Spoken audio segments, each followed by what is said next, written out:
Alan Mercer's first morning in Meadow Pines began with bird song and the hum of sprinklers. The neighborhood looked like something out of a real estate brochure. Lawns trimmed to a uniform green, driveways spotless, houses painted in warm but muted shades of beige. For a man who had just left behind a messy divorce and a cramped apartment in the city, it felt like paradise. He carried a mug of coffee out onto his porch and breathed in the air. Quiet, clean, predictable. Exactly what he needed. That was when he noticed the envelope. It was tucked neatly into the frame of his front door. White, crisp, no postage. His name, written in block letters across the front, Mercer. Inside, a typed notice. Violation of Meadow Pines Bylaws, Section 3.2. Lawn height exceeds permitted 3.5 inches. You are required to correct this issue within 24 hours or incur a fine of $150. This is your first warning. Alan looked down at his lawn. The grass had been trimmed by the sellers just before closing. It wasn't long at all, maybe 2 inches at most. He shook his head, let out a small laugh, and folded the paper back into the envelope. Probably a clerical error. But when he drove down the street later, he noticed something strange. Nearly every house had the same white envelope tucked into the doorframe, except for one, a stately brick house at the cul-de-sac with hedges cut into precise squares. Out front, a woman in her late 60s was clipping roses with surgical precision. She glanced at Alan as he drove past, her eyes cool and sharp. That evening, Alan raked the small patch of lawn just to be safe. While he worked, a man in his late 50s shuffled by with his dog. The man nodded quickly and moved on, but Alan caught the look in his eyes, cautious, guarded, as though speaking might draw unwanted attention. Alan tried anyway.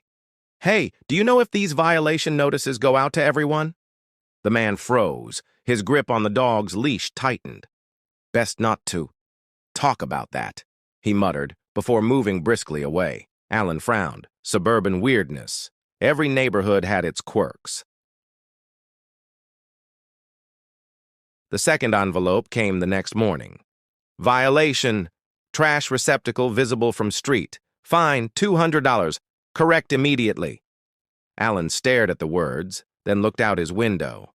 His trash bin was pulled back against the side of the house, just like the handbook said. He'd even measured the distance from the curb. "Okay," he muttered. "Now this is getting ridiculous." Determined to clear it up, Alan walked to the brick house at the cul-de-sac. The woman with the roses was on her porch, sipping tea. She smiled thinly as he approached. "You must be Mr. Mercer. Welcome to Meadow Pines." Her voice was polite but hard, like porcelain that might shatter if tapped the wrong way. "I'm Alan. Yeah, look, I think there's been a mistake. I've gotten 2 violation notices in 2 days and—" "No mistake," she interrupted. "We are very thorough here. The rules keep Meadow Pines beautiful." Alan held up the envelope. "But my lawn is fine. My trash can's fine. I followed the guidebook to the letter." Her smile didn't waver. "The rules are not only about appearances, they're about order, protection. If you care about your place here, you'll comply."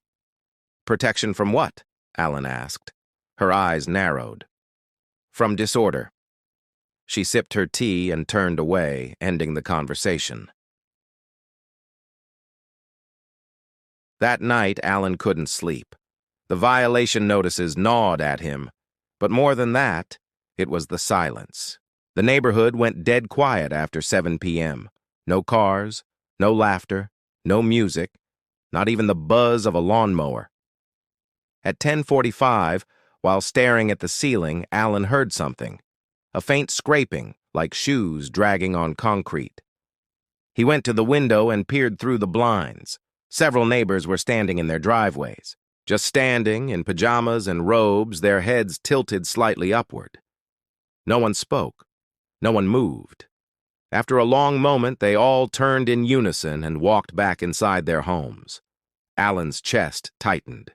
He closed the blinds, heart thudding. The next morning, there was another envelope. Violation. Unauthorized yard activity during quiet hours. Fine, $250. Alan's blood boiled. He hadn't done anything. He hadn't even stepped outside. He crumpled the paper in his fist, then looked around. Across the street, curtains shifted. Someone was watching. He felt it again, that sense of being observed, measured, judged. When he left for work, 3 porch lights flicked on in sequence as he passed. By the time he returned that evening, he knew one thing for certain. Meadow Pines wasn't just about lawns and trash cans. Something else was happening here. Something the rules were hiding. Alan sat in his kitchen, a small pile of crumpled notices on the counter like a growing tumor. Lawn height, trash cans, quiet hours. The words blurred together into one message. You don't belong. He decided he wouldn't just stew in silence. He would take it up officially. The monthly HOA meeting was held in the community center, a bland beige room with fluorescent lights that buzzed faintly overhead. Folding chairs were set in neat rows.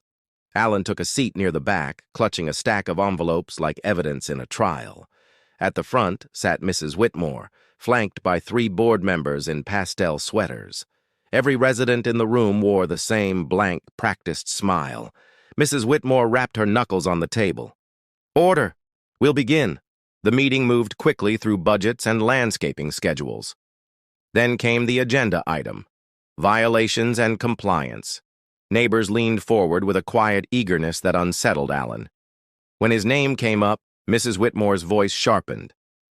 Mr. Mercer has accumulated 3 violations in as many days: lawn height, receptacle placement, and after-hours activity. Mr. Mercer, do you have anything to say? Alan stood, heart pounding. Yes, I do.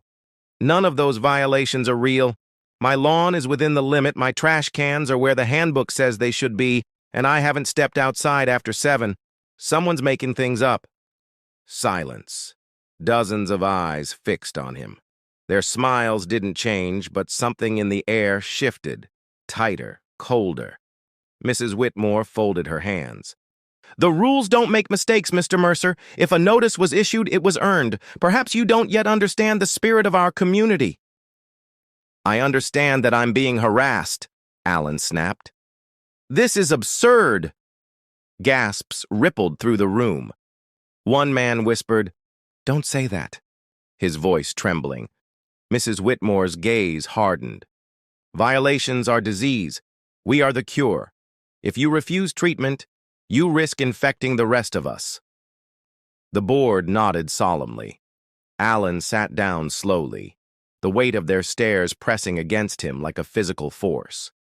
By the following week, the notices came daily. Unauthorized lawn ornament. Improper mailbox paint. Vehicle tire tread marks visible on driveway. Alan tore each one up, but they kept coming. Slid under his door, tucked into his mailbox, plastered against his car windshield. One night he came home from work and found the envelopes already waiting. He hadn't even been home to commit a violation. That was when the paranoia set in. He began scanning rooftops for cameras, checking the trees for hidden lenses. But there was nothing. No wires, no equipment. Yet somehow, the HOA knew everything he did. He stopped waving to neighbors. They stopped waving back. Curtains shifted whenever he looked their way. Desperate, Alan called a realtor. I need to list my house, immediately. A pause on the other end of the line. Address? 113 Meadow Pines. The line went dead. He tried again. Another agency. As soon as he said the address, the call cut off. Emails bounced back. His Wi-Fi dropped whenever he searched Sell Home Meadow Pines. It was as though the neighborhood itself wouldn't let him leave. The one person who hadn't completely shut him out was Mr. Rhodes, the dog walker. Alan caught him in the park one afternoon. Rhodes, Alan said, grabbing his arm. What is this place? What's going on here? Rhodes's eyes darted nervously to the clubhouse across the street. Keep your voice down. I'm serious. They're bleeding me dry with these fines, and I can't even list the house." Rhodes swallowed hard. "Nobody leaves, Mercer. Not really. We're kept." "Kept by who?" But Rhodes pulled free, shaking his head. "Just follow the rules. It's the only way." That night, Allen set up his own surveillance. A small camera perched on the upstairs window, pointed at his driveway. At 2:17 a.m., the motion sensor tripped. Allen, bleary-eyed, sat up and checked the feed on his laptop. Figures, 4 of them, neighbors, by the looks of their pajamas. They walked slowly across his lawn and placed envelopes on his porch. None of them looked at the camera. None of them spoke. Allen leaned closer to the screen and froze. Their faces, blurred like a smudge on glass. Their arms moved too stiffly, joints bending slightly wrong as though their bodies had forgotten how to be human. Then the feed cut to static. Allen sat in the glow of the monitor until dawn, his stomach churning.